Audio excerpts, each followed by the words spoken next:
waaw sama vidéo bi nag képp ku ma ko partagé yàlla nañ ci day tawfiq Seydina Muhammad daanaa def vidéo waaye vidéo bi tey bii moom a gën a neex ci vidéo yi ndax ku ñuy wax El Hadj Malick Diouf di footballeur Sénégal nekk ca club bu ñuy wax West Ham moo ma woo ni ma Ibrahima Mbaye ma ne ko Mbakke mu ne ma Sénégal daa amoon maxi kat moo waral addi Cheikh Rafal ji ma la waroon noonu jox joxuma la ko waaye maa ngi Angleterre Ibrahima ma ne ko Mbakke mu ne ma xoolal sa wéef ma xool El Hadj Malick Diouf dugalal ma ci ñaar fukki junni jox ma ko ni ma yóbbul ma ko ci liggéeyu Cheikh Rafal bi tey jii la ma ko jox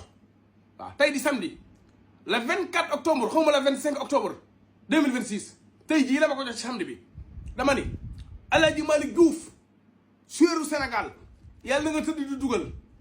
yàlla na nga dox di dugal yàlla na nga sëlmu di dugal yàlla na nga naan di dugal mboolem club boo nekk ci àdduna yàlla na nga fa ëpp bii équipe bu Sénégal bi yàlla na nga ñëw kenn du mën a dugal ngay dugal waaye El Hadj Malick Diouf yaa baax barkeb Sëñ Tuubaa na nga xam ni nag mboolem suyeer bu nekk Sénégal raw nga ko suyeer bu nekk ci biir réew ak bitim réew raw nga ko ndax yaay suyeer bi njëkk a jël sa alal def ko ci liggéeyu Cheikh Rafal bi barkeb Sëñ Tuubaa danaa la kalaameeg Cheikh Rafal maa ngi nii tey la samedi le 25 octobre 2025 barabu Cheikh Rafal laa jëm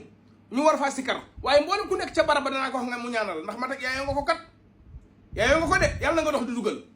yàlla na ngay sën mujj sax di dugal barkeb Cheikh Ibrahima Fall waaye kii moo baax wasalaam